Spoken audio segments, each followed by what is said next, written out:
भारतीय बाजारों के लिए एक उतार चढ़ाव भरा दिन, लेकिन end of the day markets हरे निशान में ही बंद होते हुए दिखाई पड़े। लोअर लेवल से एक अच्छी रिकवरी वहां पर आते हुए दिखाई पड़ी। इसीलिए अगर आज आप निफ्टी का चार्ट देखेंगे तो आपको थोड़ा सा वॉलेटाइल दिखाई पड़ेगा, जहां पे शुरुआती फ्लैट और उसके बाद गिरावट, एक हद तक गिरावट, करीब करीब 80 अंकों तक का भी फॉल देखने को मिला। लेकिन लोअर लेवल से एक स्ट्रांग पुल बैक मार्केट ने दिखाया और रफली 9 अंकों की 10 अंकों की बढ़त के साथ बंद हुए। 142 अंकों की रेंज आज निफ्टी के अंदर बनी। सेंसेक्स में रेंज करीब करीब 509 510 अंकों की बनते हुए दिखाई पड़ी। निफ्टी बैंक के लिए हालांकि रिकवरी उतनी ज्यादा नहीं थी, इसीलिए 460 अंकों का रेंज निफ्टी बैंक के अंदर ही बना। लोअर लेवल से वहां पर भी कुछ हद तक पुल बैक देखने को मिला। लेकिन अंडरलाइंग अगर आप मार्केट्स को देखेंगे तो आपको तेजी ही दिखाई पड़ेगी। निफ्टी के करीब 26 शेयर जो कि आज तेजी में रहे, जिसमें बजाज फाइनेंस, बजाज फिनसर्व, ये दो नाम ऐसे थे जो कि अपने रिकॉर्ड हाइस पे पहुंच गए। 26 शेयरों में तेजी, 24 शेयरों में बिकवाली। सेंसेक्स के करीब 15 शेयरों में तेजी, 15 शेयरों में बिकवाली। निफ्टी बैंक के करीब 5 शेयरों में आज तेजी रही, 7 शेयरों में आज बिकवाली देखने को मिली। लेकिन ब्रॉडर मार्केट में अगर आप जाएंगे तो अलग अलग थीम, अलग अलग पॉकेट्स आज कामकाज कर रही थी। इसीलिए ब्रॉडर मार्केट में बीएससी एनएससी दोनों में ही आपको हरा निशान ज्यादा दिखाई पड़ेगा। बीएससी के करीब 1555 शेयरों में तेजी, 14-17 शेयरों में बिकवाली। एनएससी के करीब 914 शेयरों में तेजी, 977 शेयरों में बिकवाली। लेकिन एफएनडो साइड पे 71 शेयरों में तेजी और करीब 65 शेयरों में आज बिकवाली देखने को मिली। छोटे छोटे थीम्स जैसे कि होजरी हुआ, शुगर हुआ, यहां पर खरीदारी देखने को मिली। कंट्रीब्यूशन की प्लेट आपकी स्क्रीन पर है, जहां पे B2H2 आज दोबारा चलते हुए दिखाई पड़े। बजाज फाइनेंस, बजाज फिनसर्व करीब 11 अंकों का कंट्रीब्यूशन दे रहे हैं और एचडीएफसी बैंक, एचडीएफसी लिमिटेड करीब 10 अंकों का कंट्रीब्यूशन दे रहे हैं। इससे कॉन्ट्ररी जो बिकवाली वाली साइड पे है वहां पर RIL 3 अंकों की गिरावट, मोरलेस फ्लैट। आईसीआईसीआई बैंक, HUL और TCS, कुछ और ऐसे नाम जहां पर फ्लैट टू नेगेटिव टोन के साथ कामकाज होता हुआ दिखाई पड़ा। चले अब आज के जानकार हमारे साथ मौजूद है, हिमांशु हैं, उनसे बातचीत कर लेते हैं। हिमांशु, आपको लगातार तेजी की बातचीत कह रहे हैं और ये साफ कह रहे हैं कि कोई भी गिरावट मिले तो आप खरीदारी करके ही चले। हिमांशु, बाजार में कोई भी गिरावट और खरीदारी देखने को मिली। डे हाई के आसपास मार्केट बंद हुआ लोअर लेवल से एक स्ट्रॉन्ग रिकवरी के बाद। अब आपकी रणनीति क्या होगी, राय क्या होगी, क्या किया जाए निफ्टी बैंक में? शुक्रिया सुमित, गुड इवनिंग। देखिए, बिल्कुल टिपिकल बुल रन में हम अक्सर ऐसा सुमित जी देखते हैं कि खराब ग्लोबल क्यूज या किसी ना किसी वजह से बाजारों में या तो शुरुआत थोड़ी वीकर नोट पे होती है या फिर बाजार में, जैसा मैंने कल भी डिस्कस किया था कि ड्यूरिंग द सेशन थोड़ा सा डिप मिलता है। और पहचान बाजार की स्ट्रेंथ जो है वो इसी बात से निकल कर आती है सुमित जी की अगर आप ध्यान से देखें तो बाजार निफ्टी अपने लोएस्ट लेवल से लगभग 100 पॉइंट ऊपर आज के सेशन में क्लोजिंग देने में कामयाब रहा और बैंक निफ्टी में भी एक शानदार रिकवरी बनते हुए देखने को मिली। तो मुझे लगता है कि सभी ट्रेड्स अभी तक बुल रन के इंटैक्ट हैं। आज की क्लोजिंग में बहुत पॉजिटिवली देखता हूं और मेरा ऐसा मानना है, स्ट्रांगली ऐसा मानना है कि कल हमको एक बार फिर से नए हाइज बाजार में बनते हुए देखने को मिलेंगे। तो कल के लिए भी मेरा मानना यही है कि कोई भी आपको मामूली गिरावट मिले या फ्लैट ओपनिंग भी मिलता है तो वहां पे खरीदारी करके चलें। निफ्टी की अगर बात करें तो 13,520 13,530 अच्छा सपोर्ट जोन है जहां पर लॉन्ग पोजीशन बनाई जा सकती है। आज के लो के नीचे 13,440 13,450 के नीचे का एक स्टॉप लॉस लगाएं और मुझे लगता है कि ये रैली 13,650 13,700 तक निफ्टी को ले जा सकती है कल के सेशन में। हालांकि आज हमने बैंक निफ्टी में उतना तेजी नहीं देखी, लेकिन सुमित जी जिस हिसाब से निफ्टी बैंक की क्लोजिंग है और जिस हिसाब से चार्ट फॉर्मेशन है, मेरा मानना है कि कल यहाँ पर निफ्टी बैंक की तरफ से एक बड़ा आउट परफॉर्मेंस देखने को मिल सकता है और इसी के चलते मैं निफ्टी बैंक में भी यहाँ पर खरीदारी की सलाह दे रहा हूँ। 30,600 के आसपास खरीदारी की राय रहेगी, 30,400 के स्टॉप लॉस के साथ। 31,000 और 31,200 तक के दो टारगेट मुझे लगता है कल के सेशन में देखने को मिल सकते हैं जी। तो 31,000 निफ्टी बैंक के लिए टारगेट दिख रहे हैं, 30,400 का स्टॉप लॉस यहां पर मेंटेन करें और निफ्टी को लेकर भी राय साफ है कि आप तेजी में ही रहें। 13,650 एक टारगेट दिख सकते हैं, 13,440 का एक स्टॉप लॉस मेंटेन कर सकते हैं। अच्छा हिमांशु, अब अपने भी जो आपने शेयर चुने थे उसमें आपने कल तेजी और मंदी दोनों की बात की और सन टीवी कल भी आपकी पिक थी और एक अच्छी तेजी आज इसमें देखने को मिली, 2-2.5% का उछाल रहा। अब आप कौन सा शेयर चुनना चाहेंगे आज के लिए? सुमित जी, आज के लिए मैं दोनों ही खरीदारी के आइडियाज के साथ चल रहा हूं क्योंकि जिस हिसाब से जो कंसोलिडेशन मैं यहां पर बाजार के लिए एक्सपेक्ट कर रहा था, मुझे लगता है कि आज के सेशन में वो पूरी होते हुए नजर आई। और जो स्टॉक मुझे कल के लिए पसंद है तो पहला स्टॉक है भारत फोर्ज। सुमित जी, स्टॉक को चुनने का कारण क्लियर है कि स्टॉक ने एक बहुत क्रूशियल रेजिस्टेंस जोन 530-540 को, मल्टीपल रेजिस्टेंस जोन को यहां पर पार किया और उसके बाद काफी दिन एक साइडवेज कंसोलिडेशन के बाद आज के सेशन में फॉलो अप बाइंग यहां पर देखने को मिली। मुझे ऐसा लगता है कि कल के सेशन में भारत फोर्ज में एक अच्छी फॉलो अप बाइंग बनते हुए देखने को मिलेगी। जिसके चलते 585 से लेकर 595 तक के टारगेट भारत फोर्ज में देखने को मिल सकते हैं। किसी भी तेजी की पोजीशन के लिए 548 रुपए का एक स्टॉप लॉस लगाएं और भारत फोर्ज में खरीदारी की राय रहेगी। जी। दूसरा पिक सुमित जी जो मुझे पसंद है, जो दूसरा स्टॉक भी खरीदारी का आइडिया है, वो है मुथूट फाइनेंस। तो जिस हिसाब से हमने गोल्ड के प्राइसेस में थोड़ा सा रिकवरी लोअर लेवल से आते हुए देखी है, सिमिलरली मुथूट फाइनेंस भी एक काफी लंबी कंसोलिडेशन के बाद आज एक काफी अच्छी पॉजिटिव नोट पे क्लोजिंग देने में कामयाब रहा है। और मुझे लगता है कि जिस हिसाब से ये स्टॉक एक साइडवेज कंसोलिडेशन से निकल रहा है, मेरा मानना है कि काफी अच्छी एक्यूमुलेशन यहाँ ऑलरेडी हो चुकी है और यहाँ पे हमें यहाँ पर तेजी का मोमेंटम बनता हुआ देखने को मिल सकता है। तो मुथूट फाइनेंस में 1245 1260 के टारगेट्स के लिए कल खरीदारी करके चले, 1190 रुपए का एक स्टॉप लॉस लगाया जा सकता है। चलिए, तो मुथूट फाइनेंस जहां पर आप 1245 1260 के टारगेट्स के लिए खरीदारी कर सकते हैं, 1190 का एक स्टॉप लॉस मेंटेन करें। और दूसरा नाम भारत फोर्ज, सेकंड हाफ का एक स्टार परफॉर्मर, एक अच्छी तेजी स्पाइक के साथ इसमें आई और हो सकता है तेजी का जो रुख है ये आगे बनता हुआ दिखाई पड़े। आप इसलिए इस पर भी पॉजिटिव साइड पर तेजी के लिए दांव लगा सकते हैं। करीब 585 594 के टारगेट्स यहां पर हिमांशु देखकर चल रहे हैं। 548 से स्टॉप लॉस मेंटेन करें। अच्छा, 2-3 नाम और देखिए। एक जी एंटरटेनमेंट मिड कैप स्पेस में एक जोरदार तेजी आ रही है, 8% का उछाल। सन टीवी का रब ऑफ इफेक्ट जो है वहां पर भी आता हुआ दिखाई पड़ा।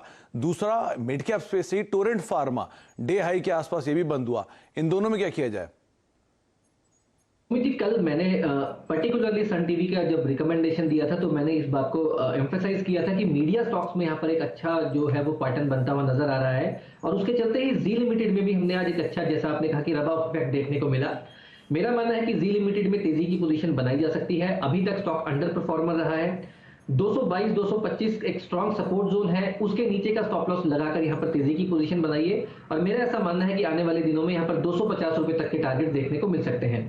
वहीं पर साथ ही साथ अगर टोरेंट फार्मा की भी बात करें सुमित जी, तो यहाँ पर भी हमने देखा कि साइडवेज कंसोलिडेशन के बाद आज और पिछले कल यहाँ पर एक अच्छा मोमेंटम बनता हुआ नजर आया। लेकिन अगर ओआई का डेटा यहाँ पर देखें और चार्ट फॉर्मेशन यहाँ पर देखें तो मुझे लगता है कि यहाँ पर अभी तेजी और देखने को मिल सकती है। मेरा मानना है कि यहाँ पर 2820 से 2840 तक के टारगेट देखने को मिल सकते हैं। तो कोई भी थोड़ी सी गिरावट मिलती है 2720 2725 की रेंज में वहां पे खरीदारी करें, 2700 का एक स्टॉप लॉस मेंटेन करें और 2800 2820 2840 तक के टारगेट टोरेंट फार्मा में आपको आते हुए देखने को मिल सकते हैं।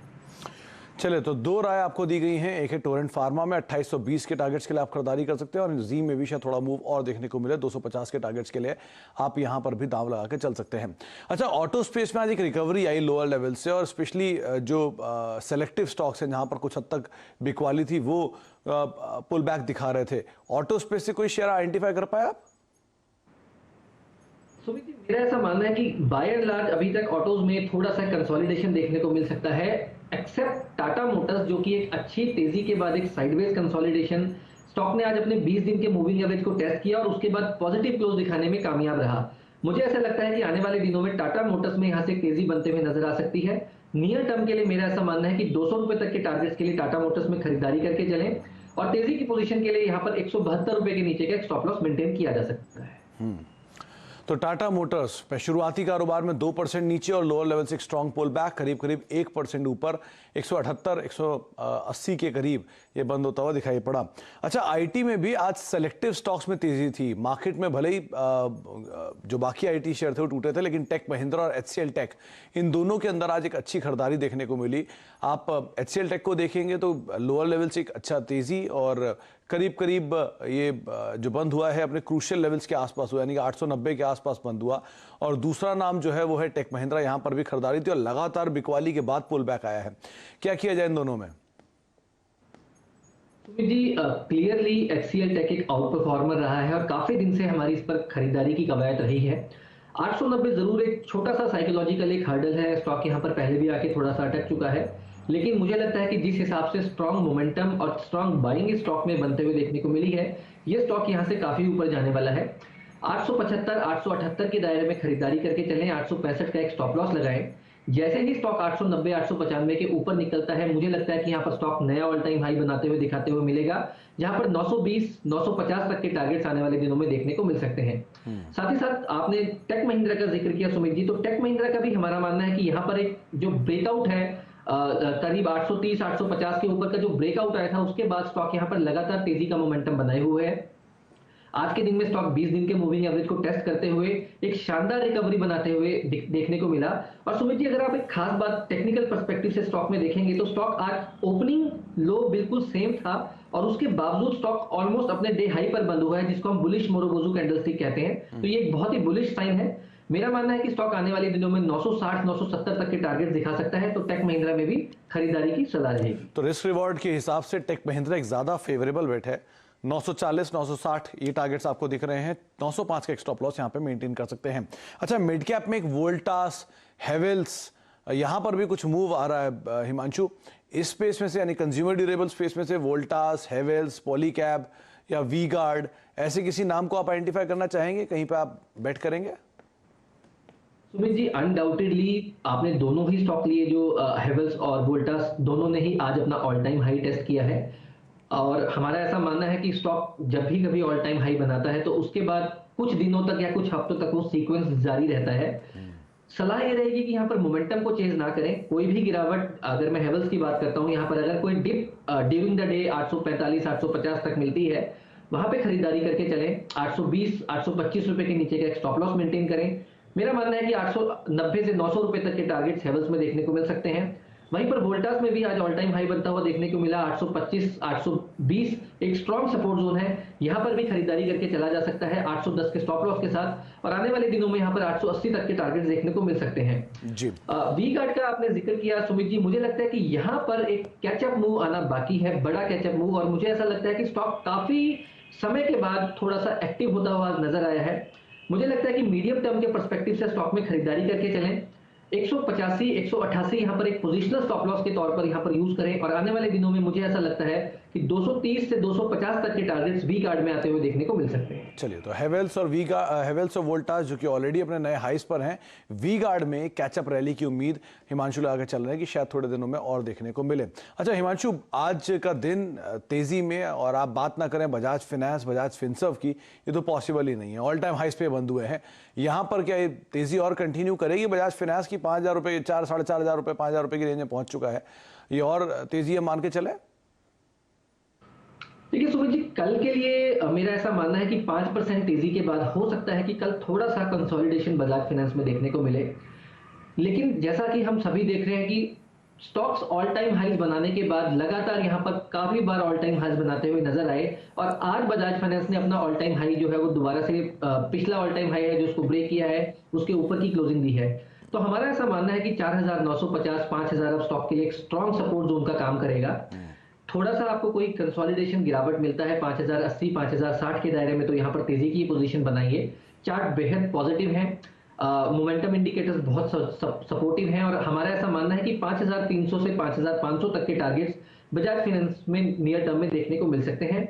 और साथ ही साथ सुमित जी, अगर एक कंपैरिजन ट्रेड लेना हो बजाज फाइनेंस और बजाज फिनसर्व में, तो हमें ऐसा लगता है कि बजाज फिनसर्व में अभी भी एक ऑल टाइम हाई बनना बाकी है और वहां पर रिस्क रिवॉर्ड थोड़ा ज्यादा फेवरेबल है। तो बजाज फिनसर्व में भी हमारी खरीदारी की राय रहेगी 9250 9270 के रेंज में। 9,150 का स्टॉप लॉस लगाया जा सकता है। हमें ऐसा लगता है कि 9,600 9,700 तक के टारगेट्स 2 से 3 ट्रेडिंग सेशन में बजाज फिनसर्व में भी आते हुए देखने को मिल सकते हैं। चलिए, तो दोनों ऑल टाइम हाइज पर हैं। थोड़ी सी कंसोलिडेशन पॉसिबल है, लेकिन इंट्रिंसिक स्ट्रेंथ जो है वो अभी बनी हुई है, शायद और आगे भी देखने को मिले। एक ब्रेक का वक्त है, लेकिन जाने से पहले अब तक जो बातचीत हुई वो आपको बताए थे। काफी स्टॉक्स पे चर्चा हुई है। तो सबसे पहले तो निफ्टी बैंक पर हिमांशु की राय साफ है कि तेजी का रुख आगे बना रहेगा। निफ्टी के लिए 13,650 ये अगला टारगेट अब हिमांशु मान के चल रहे हैं कि शायद देखने को मिले। इसके अलावा निफ्टी बैंक के लिए 31,000 के टारगेट्स के लिए आप खरीदारी कर सकते हैं। 30,400 का स्टॉप लॉस मेंटेन करें। हिमांशु की खुद की दोनों कॉल तेजी के लिए हैं। भारत फोर्ज 585 594 के टारगेट्स के लिए खरीदारी करें। मुथूट फाइनेंस 1245 1260 रुपए के टारगेट्स के लिए आप खरीदारी कर सकते हैं। 1190 का स्टॉप लॉस मेंटेन करें। इसके अलावा टोरेंट फार्मा 2820 के टारगेट्स के लिए आप दाम लगा सकते हैं। जी एंटरटेनमेंट 250 रुपए तक जा सकता है। और Tata motor strong pull back 200 रुपए तक का मूव यहां पर भी देखने को मिल सकता है, ऐसा हिमांशु का मानना है। साथ ही साथ आप HCL टेक पे दाम लगाइए 920 रुपए के टारगेट्स के लिए, टेक महिंद्रा 960 के टारगेट्स के लिए। और हेवेल्स और वोल्टास दोनों ही अपने नए ऑल टाइम हाइज ब्रीच करते रहेंगे। 890 के टारगेट्स के लिए हेवेल्स को, और वोल्टास में भी तेजी रहेगी। बजाज फाइनेंस बजाज फिनसर्व दोनों स्ट्रॉन्ग मोमेंटम में है। 5300 रुपए के टारगेट्स के लिए बजाज फाइनेंस को देखें और और 9600 के टारगेट्स के लिए बजाज फिनसर्व को देख सकते हैं। वी गार्ड में कैचअप रैली आ सकती है, करीब करीब 250 रुपए तक की चाल भी यहां पर देखने को मिल सकती है। एक ब्रेक का वक्त है, ब्रेक के बाद लौटेंगे। यतिन हमारे साथ मौजूद है, उनसे भी हम बातचीत करेंगे कि डीलर्स रूम में आज किस तरह की बज़ है, कहां खरीदारी या बिकवाली, इन सब पर बातचीत होगी एक छोटे से ब्रेक के बाद। गुप्ता मौजूद हैं और साथ ही साथ यतिन हैं, जो कि आपको रोज बताते हैं कि डीलर्स रूम में किस तरह की बाय या सेल एक्टिविटीज होते हुए दिखाई पड़ रही हैं। यतिन बताइए, आज आपने क्या पिक किया? 3 स्टॉक्स जो आज डीलिंग रूम्स के फोकस पे हैं, उनमें सबसे पहले कॉनकॉर, जहां डीलिंग रूम्स को लगता है कि यहां से 4 से 5% की ट्रेडिंग अपसाइड बन सकती है। इसके अलावा अगर आप एफएनओ का डेटा देखें कॉनकॉर के लिए, तो 5% का ओपन इंटरेस्ट में एडिशन हुआ था और काफ़ी अच्छी लॉन्ग पोजीशंस आज के सत्र में कॉनकॉर में बनती हुई दिखाई दे रही हैं। इसके अलावा आईटी स्टॉक्स में टेक महिंद्रा पे खरीदारी की राय आ रही है डीलिंग रूम्स की। इनफैक्ट डीलिंग रूम्स को लगता है कि 950 से लेकर 965 तक के लेवल्स हमको टेक महिंद्रा में बहुत जल्द देखने को मिल सकते हैं और इसीलिए वो दिसंबर सीरीज़ के फ्यूचर्स में खरीदारी करने की राय अपने क्लाइंट्स को दे रहे हैं। ये तो लार्ज कैप रहे। अगर आप मिड कैप्स की बात करें तो शुगर शेयर्स में फोकस था। बलरामपुर चीनी में डीलिंग रूम्स को लगता है कि शॉर्ट टर्म में 10 से 15% की ट्रेडिंग अपसाइड हो सकती है। इनफैक्ट मार्केट में एक्सपेक्टेशन ये है कि बहुत जल्द सरकार जो शुगर एक्सपोर्ट सब्सिडी के पैकेज की घोषणा कर सकती है और इसीलिए शुगर शेयर्स फोकस में रहेंगे। बलरामपुर चीनी में काफ़ी एचएनआई खरीदी भी आज के सत्र में हमको देखने मिली, तो ओवरऑल बेसिस पे बलरामपुर चीनी शुगर पैक में उनका टॉप पिक माना जा रहा है। तो एचएनआई की खरीदारी है बलरामपुर चीनी में। इसके अलावा टेक महिंद्रा की बात अभी थोड़ी पहले हिमांशु कर भी रहे थे कि शायद तेजी यहां पर और देखने को मिले। और इसके अलावा कंटेनर कॉप डे हाई के आसपास ये भी बंद होता हुआ दिखाई पड़ा। बहुत बहुत शुक्रिया यतिन आपका भी और हिमांशु आपका भी हमारे साथ मौजूद रहने के लिए, सभी शेयरों पर बाजार पर बातचीत करने के लिए।